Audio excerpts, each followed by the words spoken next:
ये 11 मई की रात है। एमक्यूएम के यूनिट 173 में लड़कों की गैर मामूली आनियां जानियां लगी हैं। गाड़ियां भरकर असलहा आ रहा है और जा रहा है। जानते हैं ये कौन सा यूनिट था? फहीम कमांडो, सौलत मिर्जा और आसिफ खत्री का यूनिट। सामने ही होटल पर सीनियर सहाफी फरहान मलिक कुछ साथियों के साथ बैठे ये मंजर देखकर हैरान हैं। इसी कैफियत में वो पूछते हैं, ये क्या माजरा है? जवाब मिला, कल कराची बंद होगा। अगर इनमें से किसी को भी हाथ लगाया तो हमारा सपोर्ट चला जाएगा। इस शहर में रेंजर्स भी मौजूद थी और पुलिस भी मौजूद थी। No arrest, no tear gas. आपको खुले छूट मिले हुए थे। जो भी मुखालिफ है उसको खत्म करना है। चिल्लाते हैं तो चिल्लाने दो, पहले चिल्लाएंगे, बाद में थक जाएंगे, फिर भूल जाएंगे। सब एक दूसरे के ऊपर गोली चला रहे थे और किसी को नहीं पता था कि हम गोली क्यों चला रहे हैं। इस वाक़े का जिम्मेदार सिर्फ एमक्यूएम को नहीं कह सकते, क्योंकि एमक्यूएम को तो इस्तेमाल किया गया। किसी के हाथ में सब मशीन गन हो और दूसरे शख्स ने उसका पट्टा संभाला हुआ हो, ये मैंने पहली बार देखा। आज मैं आपको उसकी कहानी सुनाने जा रहा हूं जिसका बाप बनने की कोशिश तो हर कोई करता, लेकिन सुलूक हमेशा सौतेले पेटों जैसा रहता। वो बहुत मेहनत करता, अपने सारे बच्चों को खिलाता, लेकिन उसे भूखा रखा जाता। उसे जगह जगह से चलाया जाता, जख्म दिए जाते, लहू लुहान कर दिया जाता। कभी उसे बिल्कुल खामोश करा दिया जाता और कभी इतना शोर कि वो तड़प कर रह जाता। किसी और की नहीं, कराची शहर की बात कर रहा हूं, जिस पर जब जिसका जी चाहा जोर चलाया, मगर उस रोज सारी हदें पार हो गई।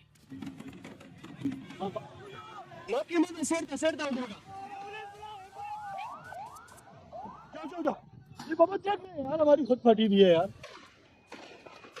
आसानी से हमें कराची का पीछा नहीं छोड़ेंगे।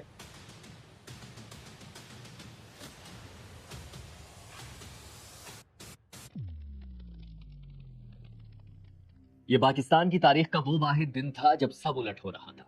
पहली बार पुलिस स्टेशन के दरवाजे बंद थे, सिक्योरिटी फोर्सेस सिर्फ बॉर्डर पर थी, मुंसिफ खुद इंसाफ मांग रहा था, वकला अपना ही केस लड़ रहे थे, अस्पताल से जख्मियों को भगाया जा रहा था, पुलिस के पास गोलियां नहीं थी और सियासी कारकुनान गोलियों की बरसात कर रहे थे। जी हाँ, उस रोज आसमान से सूरज जरूरत से ज्यादा आग बरसा रहा था और जमीन पर इंसान एक दूसरे के खून का प्यासा था। कराची के लिए गोलियों की तड़तड़ाहट और खून आलूद लाशें देखना कोई नया नहीं था, मगर उस रोज जो कुछ हो रहा था वो जरूर नया था। वो क्या था, ये बताने के लिए मैं आपको 17 साल पहले ले जाना चाहता हूँ। मैं हूँ मौज़्ज़म शाह और तारीख के वर्क पलटकर मैंने न सिर्फ ये जाना कि 12 मई को क्या हुआ, बल्कि ये भी समझा कि ये क्यों हुआ और किसने कर पाया, असल कहानी क्या थी। ये सब बताने से पहले मैं आपको बताऊं कि एक डॉक्यूमेंट्री बनाने में काफी मेहनत लगती है, और अगर आप चैनल सब्सक्राइब कर लें और वीडियो को लाइक कर लें तो मेरी मेहनत वसूल हो जाएगी। चलिए आज 12 मई को जरा अच्छे अंदाज में याद करते हैं। इमेजिन कीजिए, बरतरफ चीफ जस्टिस इफ्तिखार चौधरी का तैयारा कराची लैंड करता है। वो सिंध हाई कोर्ट बार की 50वीं सालगिरह पर खिताब करने शहर कायद पहुंचे। उस वक्त की अपोजिशन जमातें peoples party, ANP, Pashtunkhwa Milli Awami party, PTI और जमात इस्लामी रैली की सूरत में उनका इस्तकबाल करती हैं। वो कराची की शारा फैसल से काफिले की सूरत में बार पहुंचकर खिताब करते हैं और शाम ढले वापस इस्लामाबाद लौट जाते हैं। काश ऐसा होता, लेकिन ऐसा कुछ नहीं हुआ, क्योंकि ऐसा होने में बहुत बड़ा मसला है। कहने को तो कोई खास मसला नहीं, मगर इस मसले पर दुनिया में जंगें तक छिड़ जाती हैं। वो है अना का मसला। तो वापस हकीकत की तरफ चलते हैं।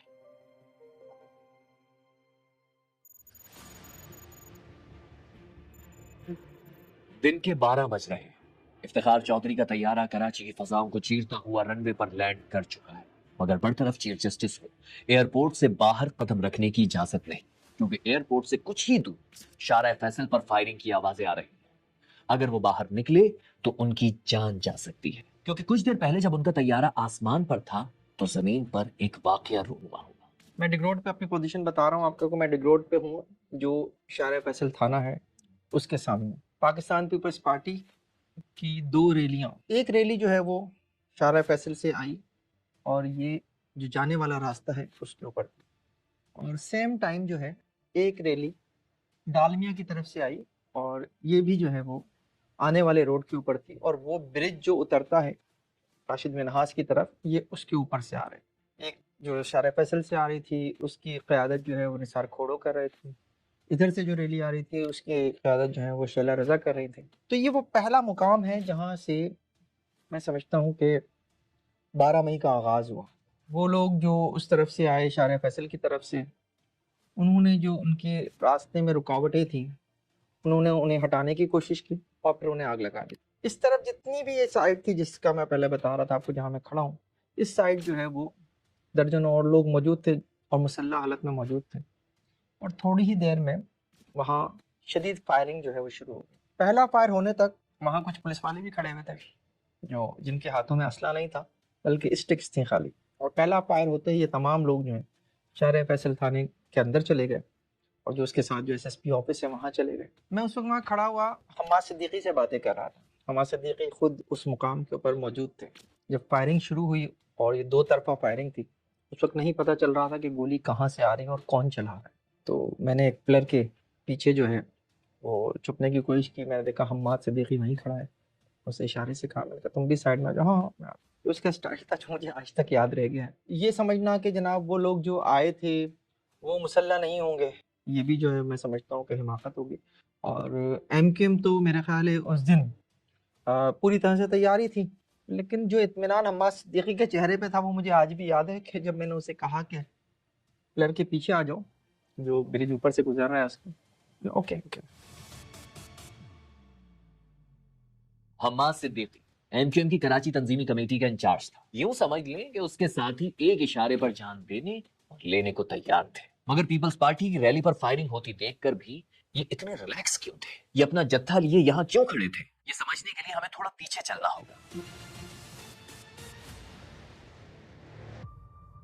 परवेज मुशर्रफ की मुद्दत सदारत खत्म होने वाली है और वो दोबारा बावर्दी सदर बनना चाहते हैं। मगर मुश्किल ये है कि सुप्रीम कोर्ट में 2 ओहदे ना रखने के केस की समाअत चल रही और खबर मिली है कि फैसला मुशर्रफ के खिलाफ आने वाला है। और ये फैसला सुनाने जा रहे हैं इफ्तिखार चौधरी, जो पहले ही सो मोटो की वजह से मुशर्रफ और उनके वजीर आजम शौकत अजीज को एक आंख नहीं भा रहे, भले वो स्टील मिल्स का केस हो, लापता अफराद का या जबरी गुमशुदगी का केस। खैर फिलहाल मुशर्रफ को वर्दी में दोबारा सदर बनना था, जिसके लिए इफ्तिखार चौधरी को रास्ते से हटाना जरूरी था।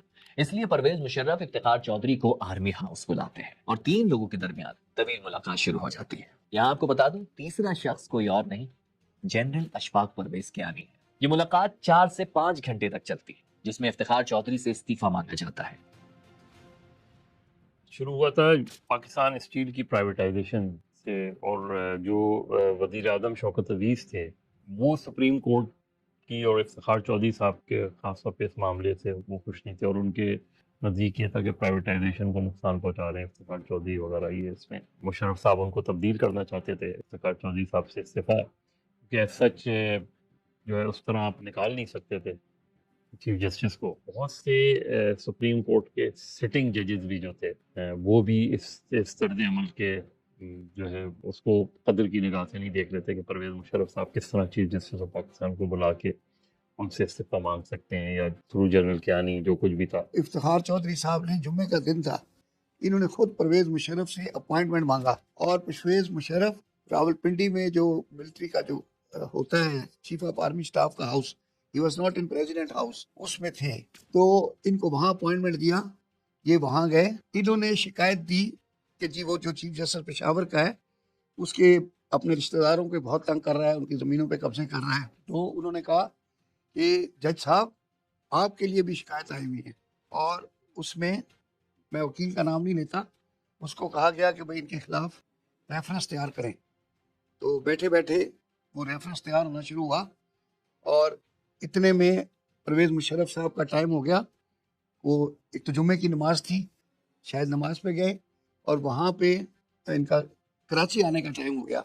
उस दिन बैरिया की मशकें थी और वो परवेज मुशर्रफ साहब ने देखनी थी, तो वो यहाँ आ गए, कियानी साहब भी थे। तो उनको कहा गया कि भाई इससे इस्तीफ़ा ले लें। इसने इस्तीफ़ा देने से इनकार कर दिया। उस पर भी बड़ी कहानियाँ हैं कि किसी ने इनको कहा कि डटे रहना, इस्तीफ़ा मत देना। बहरहाल ये डट गए। ये वहाँ से निकल के सुप्रीम कोर्ट आने लगे तो रास्ते में से इनकी गाड़ी डाइवर्ट की गई और फिर इनको ले गए इनके घर पे। तो उसकी बहुत हाइप क्रिएट हो गई और वो कलाम है ज़ाहिर है सिटिंग चीफ जस्टिस की गाड़ी को कोई अगवा करे तो ये ज़बरदस्त हो गया। तो यहीं से इनकी सिंपैथी वोट हो गया।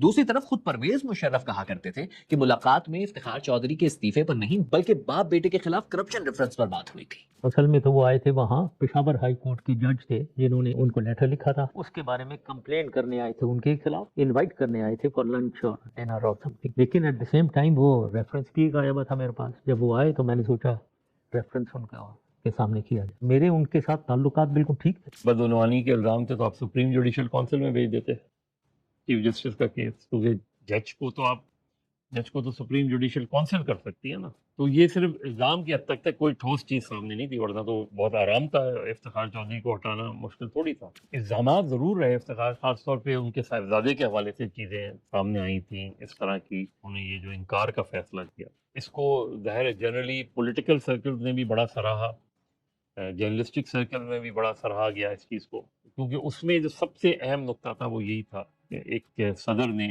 एक मिलिट्री डिक्टेटर ने या एक आर्मी चीफ ने किस तरह जो है आर्मी हाउस में मुल्क के चीफ जस्टिस को बुलाया और इस तरह की बात की उसमें, और वो एक तरीके से टर्निंग पॉइंट।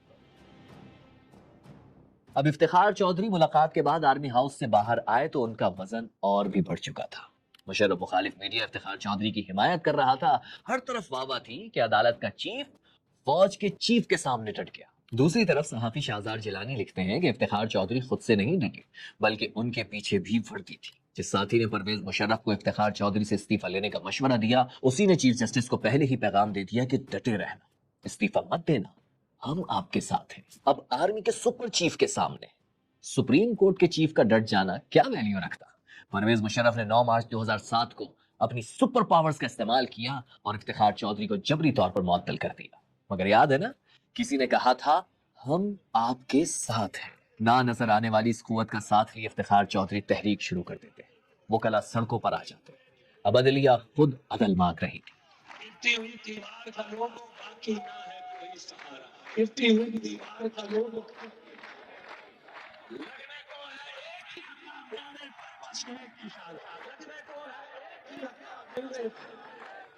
अब सियासतदान अदलिया की आजादी की आड़ में मुशर्रफ पर चोट करने का मौका भला कैसे जाने देते। उस वक्त मुल्क दो हिस्सों में बंट गया था, एक तरफ आर्मी चीफ और उनकी बी टीम मुस्लिम लीग काफ, फंक्शनल लीग और MQM, दूसरी जानिब बरतरफ चीफ और उनकी बी टीम मुस्लिम लीग नून, peoples party, PTI, Jamaat Islami और पश्तूनख्वा अवामी मिली पार्टी। अब हुआ ये कि पंजाब समेत मुल्क के दीगर हिस्सों में इफ्तिखार चौधरी खिताब करते आगे बढ़ते जा रहे थे।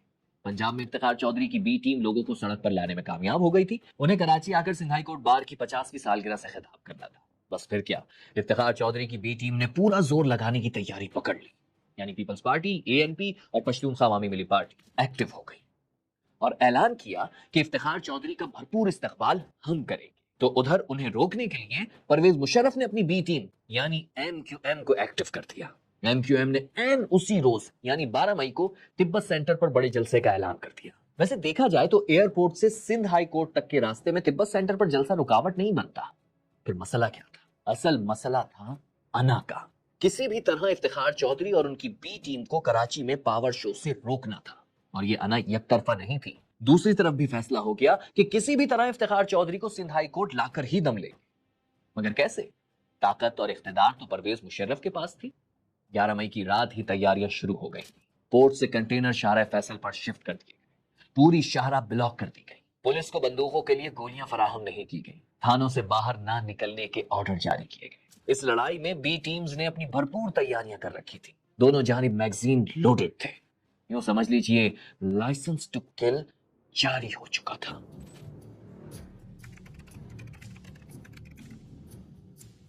इंटरेस्टिंग बात यह है कि 90s के ऑपरेशन में MQM को खत्म करने के लिए पुलिस को लाइसेंस टू किल जारी किए जाते थे और इस बार खुद MQM और दीगर जमातों को यह लाइसेंस दे दिया गया था। ऐसा मैं क्यों कह रहा हूं, यह आपको डॉक्यूमेंट्री में आखिर में मालूम हो जाएगा। अभी वापस चलते हैं मॉडल कॉलोनी, जहां जियो न्यूज के कैमरामैन और ड्राइवर दो तरफा फायरिंग के दरमियान फंस गए हैं। जान बचाने के लिए वो एक बस के नीचे छुपे हुए हैं। मैंने देखा हमाद किधर है, हमाद थोड़े फासले पर खड़े हुए थे। मैंने हमाद सिद्दीकी के पास गया तो उस वक्त उसे भी इत्तला आ चुकी थी। मैंने फ़हीम भाई वो आपके लोग जो हैं वो आगे मौजूद हैं, तो आप चले जाएं, मैं फ़ोन कर देता हूं तो आप उन्हें निकाल लें। तो मैंने शाहरा फैसल की तरफ देखा तो वहाँ तो जाने का कोई सीन ही नहीं था। तो मैंने कहा जाया कहाँ से जाए। खैर उसके बताए हुए रूट के मुताबिक जो है हमें शाह फैसल कॉलोनी से निकल के और फिर अल्फला से निकल के जब ग्रीन टाउन के पास हम पहुँचे और शाहरा फैसल पे आने लगा तो एक अजीब सा मंजर था। मेरा ख्याल है कि उस दिन को पूरी तरह से बयान करता है। 4 से 6 लड़के जिनके हाथों में असला। मैंने इससे पहले जो है वो सब मशीन गन जो है वो मोबाइलों के ऊपर, सरकारी इदारों की मोबाइलों के ऊपर तो लगी देखी है, लेकिन इस तरह के किसी के हाथ में सब मशीन गन हो और दूसरे शख्स ने उसका पट्टा संभाला हो, ये मैंने पहली बार देखा। तो जैसे ही मैं उतरा तो एक लड़का जो है वो आगे आया, उसने मुझे कहा फ़हीम भाई आ गए आप। ने इशारा किया वो जो सामने एक मिनी बस खड़ी है उसके नीचे आपके लोग हैं, आप उन्हें कॉल करके बुला लें और उन्हें कह देंगे कुछ नहीं कहा जाएगा, निकल के आ जाएं। तो ताज थे हमारे कैमरामैन, मैंने ताज को फ़ोन किया, निकल के आ जाओ। उसने कहा तुम कहाँ हो? मैंने कहा मैं बिल्कुल तुम्हारे सामने ही खड़ा हूँ, ज़्यादा दूर नहीं हूँ, आ जाओ निकल के। शायद उस रोज ये भी फैसला हुआ था कि काला कोट तो शारा फैसल पर नजर आना ही नहीं चाहिए। तो वो और ड्राइवर जब निकल के आए मेरे पास तो उन्होंने बताया कि नीचे और भी लोग मौजूद हैं। तो मैंने कहा कि भाई बाकी लोग जो हैं उन्हें भी जाने दो यार, क्या मसला है? मैंने कहा हाँ आ जाए जो भी है निकल के आ जाए। ये मिनी बस खड़ी हुई है और यहीं पे एक अदद जो है वो कार भी खड़ी हुई थी, पुरानी सी कार थी, मुझे अंदाज़ा नहीं कि कौन सा मॉडल था। तो 4 वकील जो हैं वो उस कार में बैठे और जाने लगे। इन्होंने जाना था मॉडल कॉलोनी का वो रोड जो एयरपोर्ट की तरफ जाता है, एयरपोर्ट के पीछे की तरफ जाता है। तो ये गाड़ी जब बढ़ के हम तक आई है तो इन्हीं में से एक लड़का जो है उसने अचानक जो आवाज़ लगाई, रोको रोको इस गाड़ी को रोको, इसमें असला है। चारों वकीलों को बाहर निकाला गया और उस लड़के ने, जो धान पान सा लड़का था, उसके दोनों हाथों में पिस्टल्स थे, उसने दोनों हाथों से गोलियां मारकर उन चारों को वहीं पे खत्म कर दिया। दरअसल उस रोज काला कोट काले बूट तले रोन दिया गया था। सिर्फ सड़क पर ही नहीं बल्कि कोर्ट आने की भी इजाजत नहीं थी। सिंध हाई कोर्ट के दरवाजे बंद कर दिए गए थे। वहां से वकला को मार मार कर निकाला जा रहा था। कई जज साहिबान जब आए सुबह तो आगे गेट बंद थे, तो वो बाकायदा दीवारें फलांग के कोर्ट के अंदर गए। फिर कुछ वकला जो वहाँ हाई कोर्ट के लॉन में खड़े हुए बातें कर रहे थे, इतने में आए जो थे पैरा मिलिट्री स्टाफ जो भी था, गिरफ्तार करने वाले रेंजर्स थे या पुलिस वाले थे, वो उन वकला को उठा के ले गए। उसमें बड़े बड़े अच्छे गैर सियासी किस्म के वकील थे। सबियुद्दीन साहब चीफ जस्टिस थे, उनका बेटा था सलाउद्दीन, वो भी उनको डिटेन करके ले गए, पता नहीं फ्रेर थाने में कहाँ पे, फिर बाद में छोड़ दिया।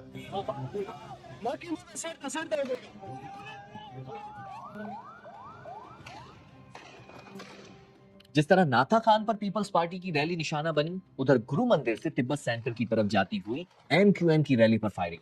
एमक्यूएम ने इल्जाम लगाया कि ये फायरिंग पीपल्स पार्टी की रहनुमा शहरी रहमान की गाड़ी से की गई, जिसे वो खुद ड्राइव कर रही। और फिर कुछ ही देर में गुरु मंदिर से पटेल पाड़ा तक का रास्ता ऐसी शक्ल इख्तियार कर गया जैसे दो मुल्कों की सरहद पर जंग छिड़ी हो। अब इसे आज टीवी के लिए बुराई समझें या अच्छाई कि उनका दफ्तर भी मेन गुरु मंदिर पर वाक़ है। उन्हें इस वाकये की भरपूर कवरेज का मौका तो मिला, लेकिन भारी कीमत भी चुकाना पड़ी। Basically, the target was initially not Aaj News. The target was that camera जो छत के ऊपर इंस्टॉल था। अब उस कैमरे को पे फायर करने के चक्कर में डेफिनेटली बिल्डिंग पर भी फायर्स आए, लेकिन टारगेट जो था वो आज टीवी के लोग या आज टीवी का स्टाफ या आज टीवी की मैनेजमेंट नहीं थी। अब मसला थोड़ा सा मौसम ये है कि जब मैं ये बात करती हूँ तो कुछ लोग मेरे नाराज भी हो जाते हैं। मैं नाम नहीं भी लोगों की सीनियर्स है हमारे, वो नाराज हो जाते हैं कि जी आप ये बात करती है कैसे आज टीवी की नहीं थी। तो मैं वो बात करती हूँ जो मुझे समझ में आती है, यह बात में समझ में आई कि आज टीवी टारगेट नहीं था। उसकी वजह है ना, जवाब नहीं था कि आज टीवी को टारगेट किया जाए। इशू ये था कि वहाँ पे कैमरा लगा था और उनको लाइव दिखाया जा रहा था। आई डोंट नो कि व्हाई पटेल पाड़ा कवरेज एरिया में नहीं होगा और आज टीवी ने जो है वो एक ही रुख पेश किया। तो इसके लिए तो मैं समझता हूँ कि इसमें किसी हद तक जो है अगर कैमरामैन की गलती थी या कैमरामैन ने जो है वो उसको एक ही एंगल मिल रहा था, दूसरा एंगल से नहीं मिल रहा था, तो किसी हद तक जो है वो इसको चैनल इंतजामिया की तरफ से भी देखा जाना चाहिए था ताकि बैलेंस हो जाता था। दरअसल सीनियर सहाफी तलत हुसैन उस वक्त आज टीवी के डायरेक्टर न्यूज थे। इस वाकये से मुताल्लिक उन्होंने बीबीसी को बताया था कि फायरिंग की आवाजें सुनकर उन्होंने कैमरामैन को फौरी छत पर जाने की हिदायत की और छत पर कैमरा फिक्स करने का कहा।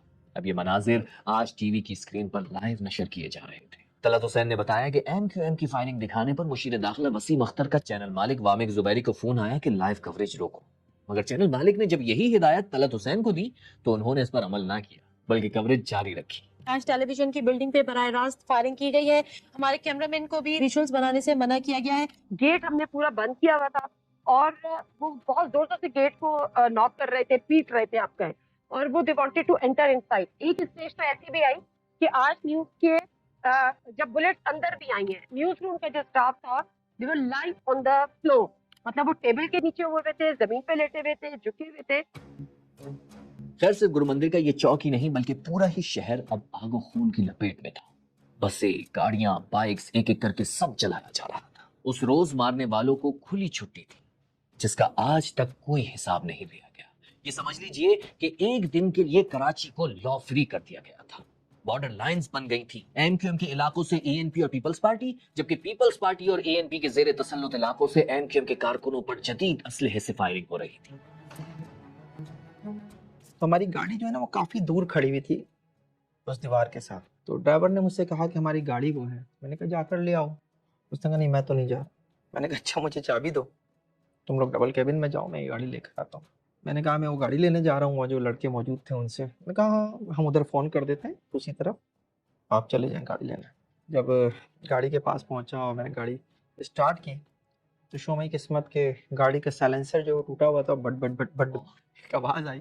उसके साथ ही 3-4 फायर आके फिर गाड़ी पे लगे। तो खैर मैंने गाड़ी जो है वो रिवर्स की और मैं उसे लेकर जो है वो वापस इस तरफ लेके आया और फिर उसे रोड के इस तरफ लाने के बाद कहीं कोरंगी वोरंगी से निकाल कर जो है फिर उसे ऑफिस पहुंचाया गया। तो एक वहशत, दहशत, बर्बरियत उस दिन जो है वो शहर के सड़कों पर ना कि बाल खोले नाच रही थी। सारी जमातों के लोग मरे इसलिए कि सभी एक दूसरे के ऊपर गोली चला रहे थे और किसी को नहीं पता था कि हम गोली क्यों चला रहे हैं और हम गोली किस पर चला रहे हैं, किसके कहने पे चला रहे हैं। सबको ये अंदाजा था कि जी हम पर फायरिंग हो रही है, हम जवाबी फायरिंग कर रहे हैं।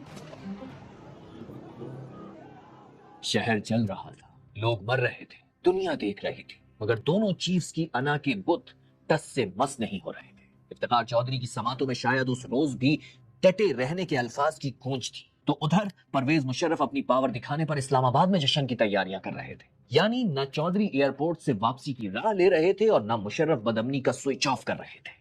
सूरत हाल इस हद तक बिगड़ गई थी कि अगर एमक्यूएम का जख्मी जिना अस्पताल पहुंचता तो उसे ट्रीटमेंट नहीं बल्कि तशद्दुद मिलता। उधर पीपल्स पार्टी या एएनपी का जख्मी अब्बासी शहीद अस्पताल पहुंचता तो उसकी खैर न होती।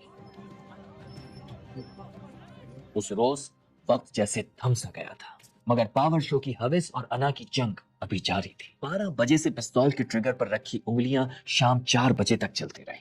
कराची की सड़कों को मैदान जंग बनाने के नतीजे में 50 से जायद जाने जाया हो चुकी थी। हालांकि अगर उस रोज Iftikhar Chaudhary Sindh high court bar से खिताब कर भी लेते तो मुशर्रफ की पहले से खराब साख में कोई नया दाग नहीं लगना था।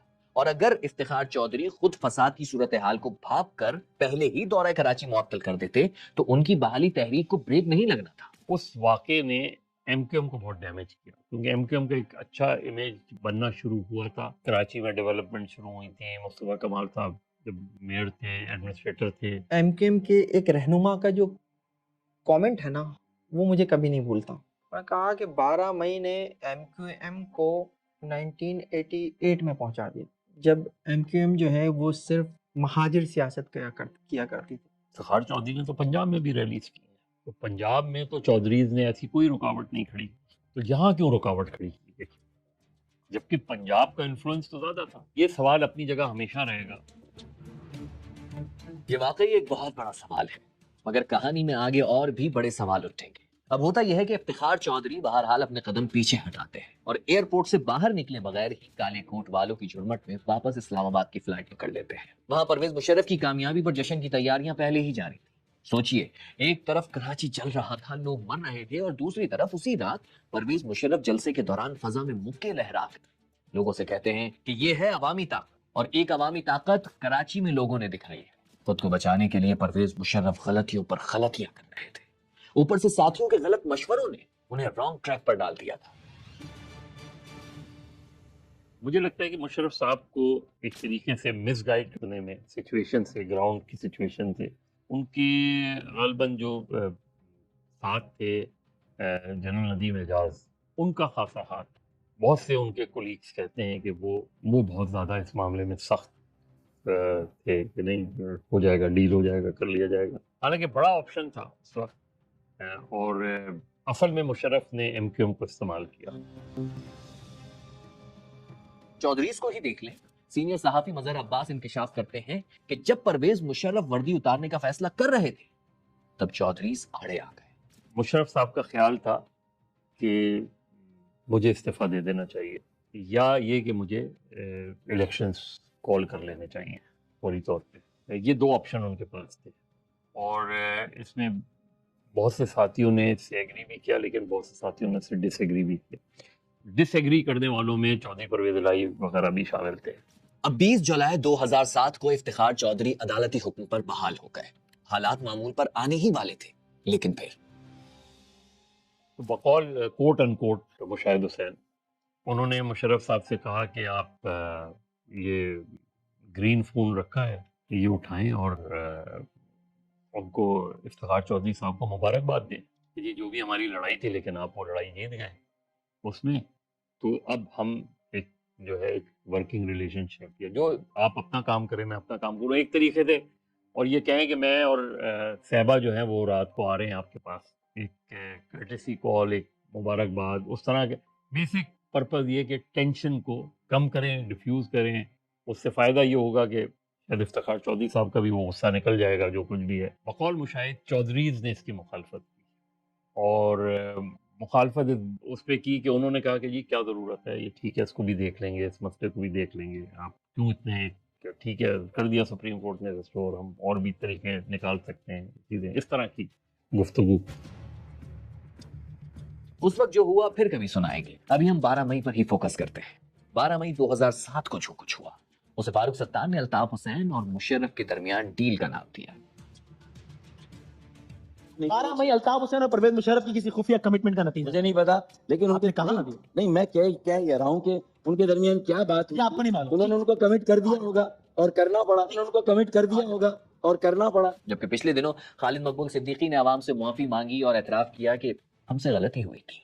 माफी मांगनी चाहिए थी, मैं तो आपके सामने माफी मांगता हूँ। हम इस्तेमाल हुए हैं, इसके लिए हम आपसे शर्मसार हैं और माफी मांग रहे हैं।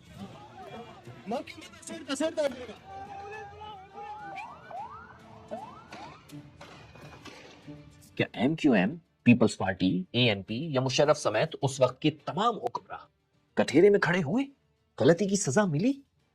जी नहीं। 2009 में नून लीग के लॉन्ग मार्च ने जरदारी पर दबाव डाला तो इफ्तिखार चौधरी बहाल हो गए, लेकिन क्या अदलिया भी आजाद हुई थी? अगर इफ्तिखार चौधरी साहब उस वक्त चाहते तो वो बराह रास्त मुशर्रफ के खिलाफ केस कर सकते थे, लेकिन फिर वो चीफ जस्टिस उसमें जब वो करते तो उसका एंगल फिर एक मुख्तलिफ चला जाता। लेकिन किसी के थ्रू भी अगर वो केस करते तो जहाँ मुशर्रफ की इंटेलिजेंस एजेंसीज उसके साथ खड़ी हैं, मुशर्रफ खड़ा है, तो आप केस को कहाँ ले जाते? तो उससे जो लॉयर मूवमेंट है वो डिस्ट्रैक्ट हो जाती। जाहिर है उनकी मिलिट्री इंटेलिजेंस या उस वक्त ISI के लोग उनका वो आ जाता कि उनका किस तरह का इन्वॉल्वमेंट था नहीं था उस तरह का। एक मुझे लगता है कि एक खदशा ये भी था कि इफ्तिखार चौधरी अगर इस केस में बहुत ज़्यादा आगे जाते तो ये ऐन मुमकिन था कि मार्शल लग जाता। जजिस तहरीक में जो कुछ वकला ने, सहाफ़ियों ने या सिविल सोसाइटी ने इफ्तिखार चौधरी के लिए किया, इफ्तिखार चौधरी ने बहाल होने के बाद उसका ज़रा ख्याल नहीं किया। 12 मई की बात कर लेते हैं।